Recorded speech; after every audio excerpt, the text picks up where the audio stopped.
अभी मैं चहलकदमी कर रहा हूँ एक ऐतिहासिक बिल्डिंग जो कि बनी हुई है 1893 ब्रिटिशर्स के द्वारा। और ये पड़ जाता है हमारा IVRI, भारतीय पशु चिकित्सा अनुसंधान संस्थान, इंडियन वेटनरी रिसर्च इंस्टीट्यूट। तो अभी मैं आ जाता हूँ दूसरी लोकेशन में, पड़ जाता है सतबुंगा में। हम रुके थे यहाँ पे मिडवे स्टॉपेज पे। काफ़ी साफ सफाई मिली और थोड़ा सा ये यहाँ पे यूरिनल वगैरह की सुविधा है, तो काफ़ी रिलैक्स फील होता है।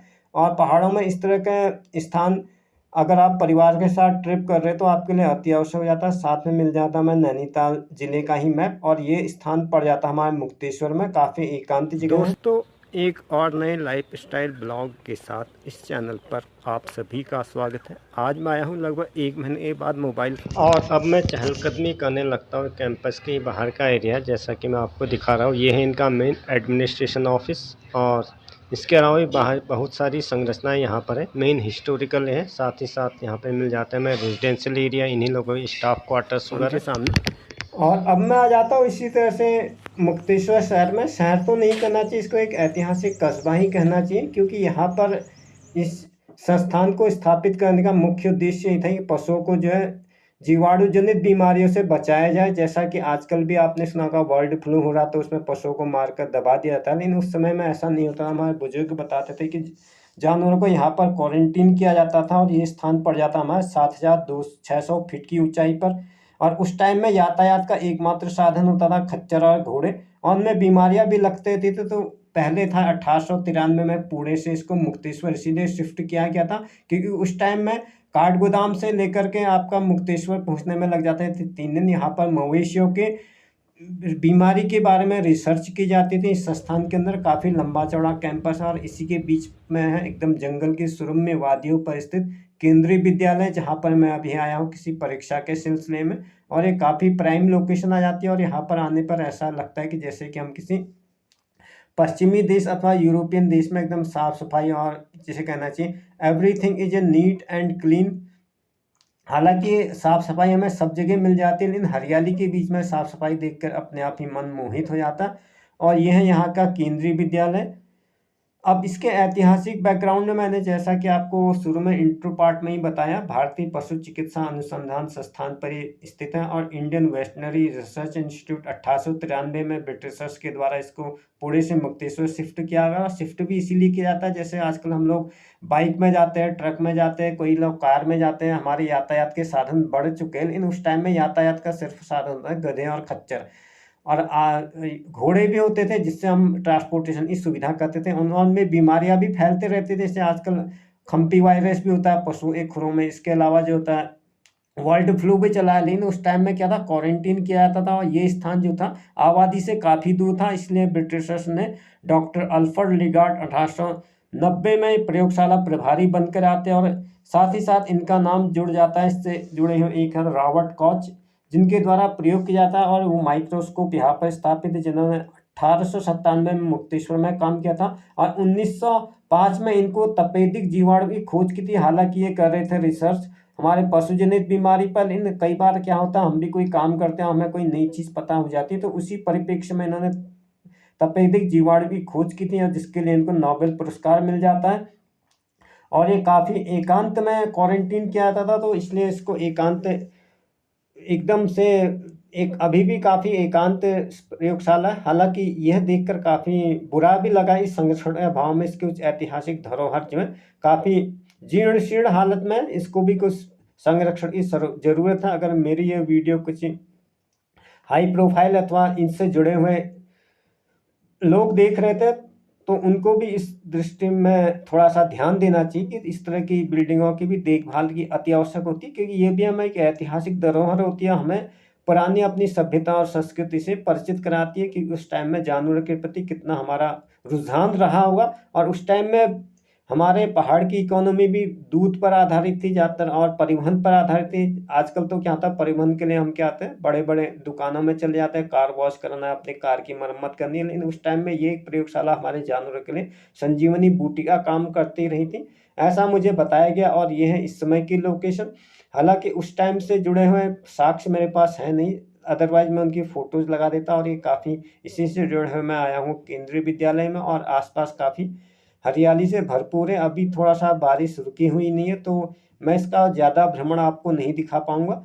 और थोड़ा सा डर भी लगता है इतने एकांत एरिया में, अगर आप दूर जाते हैं तो रास्ता भटकने की अथवा जंगली जानवर की थोड़ी बहुत संभावना होती है, इसलिए मैं आसपास ही घूम रहा हूँ। और यहाँ इसी से जुड़ा हुआ यहाँ पर है बच्चों का खेल का मैदान, और यहाँ से मैं चले जाता हूँ ऊपर की तरफ को मुख्य शहर। शहर तो नहीं कहना चाहिए, यहाँ मुख्य चौराहे से राउंड सर्किल से ये पड़ जाता है लगभग आधा किलोमीटर दूर, ज़्यादा दूर है भी नहीं।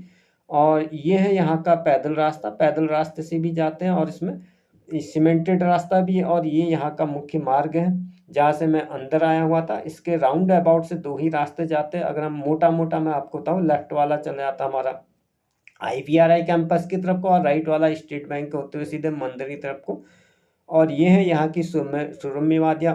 पिछला वीडियो मैंने लगभग रिलीज़ किया था आपका 14 अगस्त, और 14 अगस्त से आज लगभग हो जाते हैं 21 दिन से ज़्यादा हो जाता था, तो 1 महीने का टाइम पीरियड चाहिए। तो इस बीच मौसम भी ऐसा था कि वीडियोज बना पाना पॉसिबल नहीं था। और अभी मैं आया यहाँ पर स्कूल के ही काम से एग्ज़ामिनेशन के सिलसिले में मुक्तेश्वर में, और इस लोकेशन में पहले भी आ चुका हूँ। बड़ी ही ऐतिहासिक बिल्डिंग है, और ये इस तरह से मैं इस पर क्रॉस आउट हो जाता, और इस वजह से मौसम भी थोड़ा सा क्या था, कभी ठीक ठाक नहीं चल रहा था। तो ये होता है कि कई बार क्या है, अब मौसम थोड़ा ठीक होने लगा है तो थोड़ा सा आउटिंग हो जाती है, और वैसे भी मेरी आउटिंग कम ही हो पाती है। तो इस तरह से अभी मैं आ चुका हूँ मेन कैंपस में, और ये है गवर्नमेंट ऑफिस कॉम्प्लेक्स कह सकते हैं, सरकारी रेजिडेंशियल एरिया है। तो इस वजह यहाँ का मुझे अभी ज़्यादा पता नहीं है, और ऐसे स्थिति में होता है ज़्यादा दूर जाने पर रास्ता भटकने की भी संभावना रहती है। काफ़ी लंबा चौड़ा कैंपस है, और इसमें पैदल ही पैदल जा रहा हूँ। और ये है इस समय का मौसम, बहुत ही बढ़िया मौसम यहाँ पर है।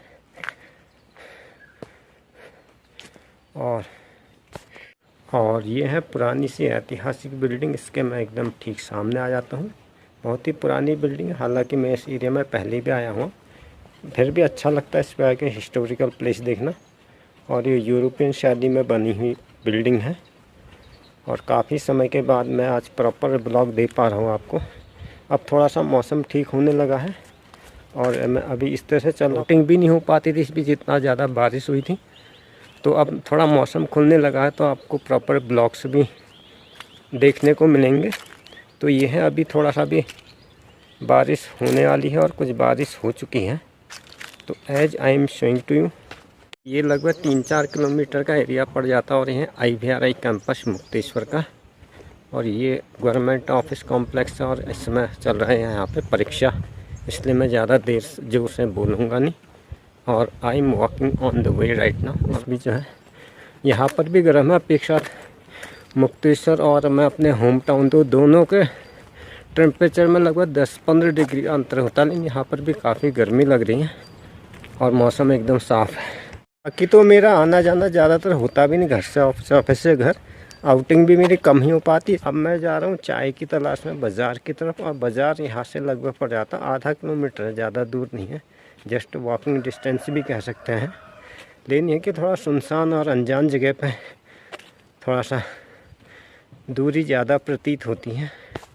यह है पशु चिकित्सा अनुसंधान संस्थान IVRI मुक्तेश्वर, जहाँ पर मैं अभी आया हूँ, और सूरज का रिफ्लेक्शन पड़ा मेरे चेहरे की तरफ एकदम सामने, तो मैं भी शायद इतना विजिबिलिटी क्लियर नहीं हो पाती। आज बड़े दिनों के बाद मैं ब्लॉग बना पा रहा हूँ। थोड़ा सा मौसम भी इस बीच अनुकूल नहीं था, और आज लगभग कहना चाहिए महीना भर के बाद मैंने मोबाइल फ़ोन के साथ ब्लॉगिंग शुरू की है। बाकी एजुकेशन वगैरह तो बन जाते हैं, लेकिन ब्लॉगिंग के लिए क्या प्रॉपर आउटिंग होना ज़रूरी है। फिर रोज़ एक जैसा शेड्यूल दिखाना भी ठीक नहीं रहता है। I am searching for a tea stall. आज वैसे यहाँ पर भी इतना ठंडा नहीं है, और हरियाली चारों तरफ बिखरी हुई है, और सामने पड़ जाता हमारा स्टेट बैंक। राउंड अबाउट के 2 ही रास्ते, एक पड़ जाता भारतीय कृषि अनुसंधान संस्थान को रास्ता, और लेफ़्ट साइड को पड़ जाता है मंदिर को जाता है, और यहाँ पर छोटी मोटी मार्केट है, ऐसा मुझे बताया गया। अब मैं रोटेट कर लेता हूँ अपने आप को 360 के एंगल पर, और आपको पूरी लोकेशन दिखा लेता हूँ। हरियाली से भरा एक कैंपस है, और काफ़ी साफ़ सफाई यहाँ पर रहती है, जैसे ऐसा लगता है जैसे हम किसी यूरोपियन कंट्री अथवा विदेश में आ गए हों। काफ़ी साफ़ सफाई और एकदम से हरियाली से परिपूर्ण है। एक तो हरियाली होती ऐसी होती कि झाड़ झंकार अनियंत्रित तरीके से होता है, यानी यहाँ पर काफ़ी वेल मेंटेन तरीके से इसको ऑर्गेनाइज किया गया है। तो अब मैं इस तरह से चाय के स्टॉल पे पहुंच गया हूँ। फिर चाय पी के वापस कॉलेज कैंपस की तरफ जाना होगा। एग्ज़ामिनेशन का भी टाइम हो गया, बस इतना ही टाइम मिल पाता है। फिर यहाँ की लोकेशन मुझे काफ़ी अच्छी लगती, शांत और हरियाली से परिपूर्ण और साफ़ सफाई एकदम से, चकाचक चमकती हुई सड़कें। ऐसा लगता है कि किसी हम पश्चिमी देश में आ गए हों। Everything should be neat and clean. और सामने है मंदिर, जहाँ चाह वहाँ रहे। चाय की दुकानें मिल गई और ये पहाड़ी स्टाइल की चाय एकदम से, ये स्टील के गिलास में, और क्वांटिटी में भी काफ़ी ज़्यादा। जितना हमारे यहाँ 10 रुपये या 20 रुपये की भी चाय नहीं मिली। काफ़ी बड़ा गिलास है और स्वाद भी काफ़ी अच्छा है। और यह है बहुत पुरानी बिल्डिंग है, 1905 की बनी हुई। मेरे अलावा यहाँ पर कोई है भी नहीं, सारी बेंचें अभी हैं खाली। और ये है चाय पीते रहा हूँ मैं। और अगर आप इस तरफ आते तो आपको पड़ेगा ये लगभग, हमारा जो नियरेस्ट काठगोदाम का रेलवे स्टेशन है वहाँ से यहाँ की दूरी लगभग 100 किलोमीटर पड़ जाएगा। 100 किलोमीटर से कम या ज़्यादा भी हो सकता है। तो अभी तो मैं चाय की चुस्कियों का आनंद ले रहा हूँ। अब मैं चले जाता हूँ कैंपस की तरफ एक बार फिर से। तो अगर आप भारत में पशु चिकित्सा के इतिहास का पता लगाना चाहते हैं तो आपको मुक्तेश्वर की तरफ जरूर आना। तो अभी मैं इस तरह से पैदल चल रहा हूँ। काफ़ी लंबा चौड़ा कैंपस है, तो वैसे भी मुझे पैदल घूमना ज़्यादा अच्छा लगता है। और एकदम चारों तरफ से हरियाली से परिपूर्ण है। और यह है इस समय थोड़ा सा सूरज की मेरे अपोजिट डायरेक्शन है, तो थोड़े से चेहरे का कॉम्प्लेक्शन उतना क्लियर नहीं आ पा रहा है। तो इस वजह से मैं थोड़ा उल्टा चल रहा हूँ ताकि मेरी मूवमेंट एकदम क्लियर हो जाए। और ये है ब्यूटीफुल डलिया के फ्लावर, अलग अलग किस्म का डलिया है। और डहेलिया ही यहाँ ज़्यादा होता है, वैसे इसका प्रॉपर नाम डहेलिया है, हम लोग डलिया ही कहते हैं। और ये काफ़ी अच्छा लगता है। फूलों को प्लग नहीं करना चाहिए, तोड़ना नहीं चाहिए, प्राकृतिक दशा में ही काफ़ी अच्छे लगते हैं। और यहाँ पर यही ज़्यादा होता है डलिया के फूल। थोड़ा सा मेरा क्या कॉम्प्लेक्शन ठीक इसलिए नहीं आ रहा था, यहाँ पर थोड़ा सा क्लाउडी वेदर। अब शायद आपको साफ दिखाई दे होगा, ये कुछ डलिया के फूल है जो कि मेरी पृष्ठभूमि पर आपको स्पष्ट रूप से दिखाई दे रहे हैं।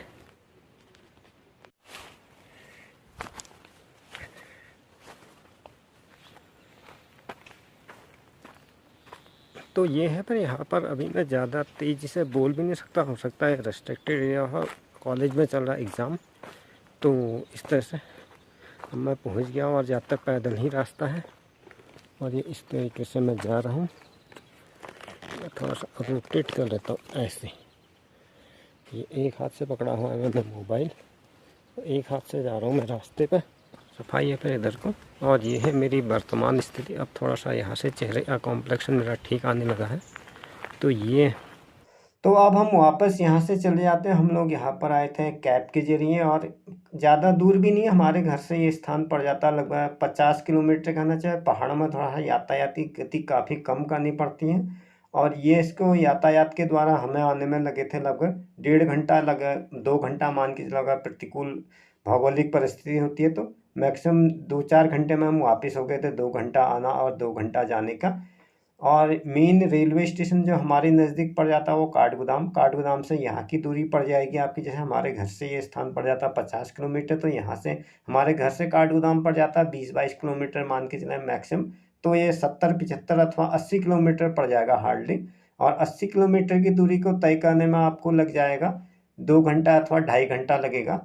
वो भी अगर आप किस समय पर आते हैं वो भी इस बात पर निर्भर करता है, क्योंकि हमारे यहाँ क्या होता है, अगर आप टूरिस्ट सीजन में आएंगे तो इसी दूरी को तय करने में कई बार क्या होता है, हमारे काठगोदाम रेलवे स्टेशन से हमारे घर तक पहुंचने में ही लग जाते हैं 3-4 घंटे का समय लग जाता है। तो काफ़ी सारे पैरामीटर्स होते हैं, आपको किसी चीज़ को आप किस समय में पार करते हैं। हालांकि ये थोड़ा बरसातों में पहाड़ की यात्रा करना रिस्क भी होता है। अब बारिश रुक चुकी है तो थोड़ा सा कई बार अति आवश्यक काम हो जाते हैं, एग्जामिनेशन है या इस अपने रोज़गार से जुड़ा हुआ काम है, तो उस वजह से भी मूवमेंट करना ज़्यादा ज़रूरी हो जाता है। हालांकि अभी थोड़ा सा आपको रुख नहीं करना चाहिए। जब धूप आने लगेगी तभी आपको इस तरफ को आना। That's the end this episode. दोस्तों इसी के साथ आज का एपिसोड यहीं पर समाप्त होता है। अगर आपने चैनल पर पहली बार विजिट किया तो चैनल को सब्सक्राइब करें, वीडियो को लाइक करें, साथ ही इस वीडियो का लिंक अपने मित्रों के साथ शेयर करें। वीडियो में अंत तक बने रहने के लिए आप सभी का धन्यवाद। मिलते हैं अगले एपिसोड में, तब तक के लिए goodbye and have a nice day. आपका दिन शुभ हो।